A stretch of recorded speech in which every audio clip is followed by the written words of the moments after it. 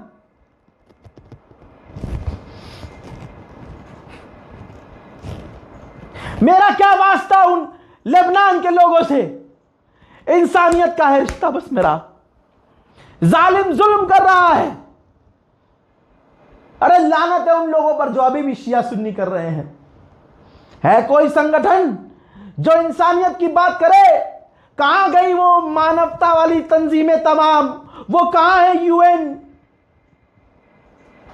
कहां है? सब खामोश क्यों है? ईरान बड़ा बुरा लग रहा था जब अरबों की जमीन पर ईरान अमेरिका के ठिकानों को उड़ा रहा था। आज इजराइल ने डायरेक्ट सीधा सीधा 250 मुसलमानों का नरसंहार कर दिया। कहां है बड़े बड़े मुफ्ती? रजब तैयब एर्दोगान ने कहा है कि ये जो डील हो रही है, इस डील को इजराइल खराब करने की कोशिश कर रहा है और हमेशा से यह होता आया है कि जब भी कहीं पीस डील होती है, इजराइल उस पीस डील को खराब करता है। पूरी दुनिया के लिए कैंसर बन चुका है ये इजराइल। लेकिन कुछ सुन्नियों को नेतन्याहू पक्का सुन्नी लगा, इसीलिए हमारे बीच के उन सुन्नियों ने नेतन्याहू को सपोर्ट किया, इजराइल अमेरिका को सपोर्ट किया, सिर्फ इसलिए क्योंकि ईरान शिया है। फ्रांस के राष्ट्रपति इमैनुअल मैक्रोन ने ईरान के राष्ट्रपति पेजेश्कियान और डोनाल्ड ट्रंप से फोन पर बात की और दोनों से कहा कि जो सीज फायर हुआ है उसकी रेस्पेक्ट की जाए और इस सीज फायर के अंदर लेबनान को भी शामिल किया जाए। सोचिए, सुन्नी नहीं बोला, कोई सुन्नी नहीं बोला कि लेबनान में सीज फायर होना चाहिए। ईरान की बात सही है क्योंकि उन चंद लोगों को ईरान से यही दिक्कत है कि बस वो शिया है। ठीक है, शिया का साथ मत दो, लेकिन वो तो जो फ्रांस है वो शिया नहीं है, वो पक्का मुसलमान है, पक्का है, टनाटन सुन्नी है। तो एक काम कीजिए, उनका तो साथ दीजिए। मैं अपने सुन्नी भाइयों को नहीं कह रहा हूं, मैं उन चुनिंदा लोगों को कह रहा हूं जिन्होंने इन 40 दिन बड़ी मेहनत करी प्रोपेगेंडा चलाने की कि रजा गराफी सहाबा का नौजुबिल्लाह अपमान कर रहा है। अबे अगर मैं भीड़ में चल रहा हूं और चारों तरफ भीड़ है, मैं कहूं ए बहन के लोग, तो पलट के कौन देखेगा? बताओ, पलट के वही देखेगा ना जो बहन का होगा। मैंने तो किसी का नाम ही नहीं लिया। इस्लाम में एक गद्दार थे क्या? हुजूर पाक सल्लल्लाहु अलैहि वसल्लम की जिंदगी कभी पढ़ी है? तारीख इस्लाम पढ़ी है कभी? पढ़ना तो पता चलेगा कि बहुत गद्दार हुआ करते थे। सामने से अस्सलाम वालेकुम और पीछे से जहर उगला करते थे, और ऐसे लोग तो हमारे बीच में भी हैं। कौन सी नई बात है? लेकिन प्रोपेगेंडा चलाया गया कि जिसको सारी दुनिया देख रही है, जिसकी जबान पर दुनिया भरोसा कर रही है, बस कैसे इसको गिराया जाए। लेकिन याद रखना, वह तो इज्जो मंतशा वह तो जिल्लो मंतशा, इज्जत और जिल्लत देने वाला अल्लाह है। तुम्हारे पास कुछ काम धंधा नहीं है, तुम कामयाब इसलिए नहीं हो क्योंकि तुम हासिद हो, तुम सिर्फ हसद करते हो और हसद की आग में जलते हो। और मेरा यह कहना है कि तुम हसद की आग में जलते रहो, यह तुम्हारे लिए ट्रेनिंग है, क्योंकि यहां तुम्हें हसद की आग में जलकर ट्रेनिंग लेनी होगी, ताकि जहन्नम में जब जाओ तो जहन्नम की आग भी तुम्हें जब जलाए तो तुम्हें थोड़ी आदत पड़ जाए आग की। दोस्तों, फ्रांस ने कहा है कि डील के अंदर लेबनान की भी डील होनी चाहिए, लेबनान पर भी हमले बंद होनी चाहिए। अब सिर्फ झूठ का दौर चल रहा है। अमेरिका का वाइस प्रेसिडेंट सामने आया है, उसने कहा कि जब प्रपोजल दिया था ईरान ने, तो ईरान ने वो चैट जीपीटी से लिखवाया था, वो पॉइंट हमने वो कूड़े में डाल दिया था। और उसके बाद जब ईरान ने सीरियस होकर पॉइंट लिखे 10, तो हम उस पर राजी हुए कि इस पर हम बात करेंगे। अब इसकी सच्चाई बताऊं, जब ईरान ने पहले शर्त लिखकर भेजी थी, चैट जीपीटी लोग ईरान में चलाते ही नहीं हैं, क्योंकि वहां चैट जीपीटी और अमेरिकी ऐप का इस्तेमाल माना जाता है कि तुम्हें ट्रैक किया जा रहा है, तुम पर नजर रखी जा रही है, इसलिए चैट जीपीटी ईरान में इस्तेमाल लोग नहीं करते हैं, बचते हैं। ऐसे में इस समझ रहे आप मैं क्या बोलना चाह रहा हूं? चूरन बोल रहा हूं, लेकिन बोलना कुछ और चाह रहा था। इस चूरन के हिसाब से आम लोग वहां चैट जीपीटी इस्तेमाल नहीं करते, लेकिन इसको प्रपोजल भेजने वाले ईरान के ऑफिशियल चैट जीपीटी का इस्तेमाल कर रहे हैं। वाह लवड़े न भुजियम, वाह लहौड़ा सुर, बहुत सही। अब सुनिए, ये कहता है कि ईरान ने वो चैट जीपीटी से लिख के भेजा था, हमने रिजेक्ट कर दिया था, अब हमने एक्सेप्ट कर लिया, क्योंकि अब इन्होंने बड़ी मेहनत से ईरान ने हमसे गिड़गिड़ा कर भीख मांगी। अच्छा, असल में कहानी यह है कि पहले भी ईरान ने यही लगभग ऐसी ही शर्तें भेजी थी, लेकिन तब ये खुमार में थे, डिल्यूजन में थे कि हम जीत जाएंगे। ईरान बजाता रहा बजाता रहा बजाता रहा, हालत ऐसी हो गई कि इन्होंने कहा यार पहले वाले डील मान जा। तो इन्होंने पाकिस्तान को आगे किया, पाकिस्तान को खुद ड्राफ्ट बना के दिया, पाकिस्तान से खुद कहा कि इसका ऐलान करो, ये बात बोल दो। कॉपी पेस्ट पाकिस्तान ने किया, सीज फायर हो गया। दुनिया को लगा कि अरे डोनाल्ड ट्रंप और ईरान के बीच, ईरान और अमेरिका के बीच सीज फायर पाकिस्तान ने करवा दिया। ठीक, चलो मान लिया करवा भी दिया, लेकिन अब जो अमेरिका के उपराष्ट्रपति और विदेश मंत्री और राष्ट्रपति की जो जबान है वो फिर से शैतानी है ना, मुड़ने लगी है। इसलिए ईरान को सोचना चाहिए एक बार फिर से सीज फायर कंटिन्यू होना चाहिए या आधिकारिक तौर से खत्म करके अब सीधा फोकस सलाम है ऐसे यूट्यूब। अमेरिका के उपराष्ट्रपति ने कहा कि हमसे इजराइल ने कहा है खबर कि लेबनान में हम बस चेक करेंगे। 3 रात की अब वो क्या चेक करेंगे, हराम के पिल्ले ने ये नहीं बताया, लेकिन इस हराम के पिल्ले ने ये बोला है कि अगर लेबनान के नाम पर ईरान डील खराब करना चाहता है तो ये उसकी चॉइस है। खुदा की कसम इसी वक्त ईरान को डील खत्म कर देनी चाहिए, दोबारा जंग शुरू करनी चाहिए। मैं आपको बता दूं कि ईरान पूरे एक्शन में अभी भी है।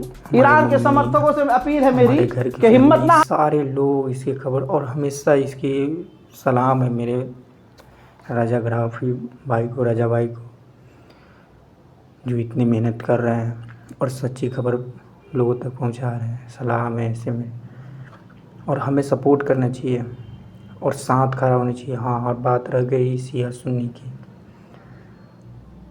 तो ये शिया सुन्नी जो सबसे ज़्यादा जो करते हैं ना, हम भी एक सुन्नी हैं और ये सुन्नी ही सबसे ज़्यादा ये गंद फैलाते हैं, आप समझिए। और मिलते हैं दूसरे वीडियो के साथ।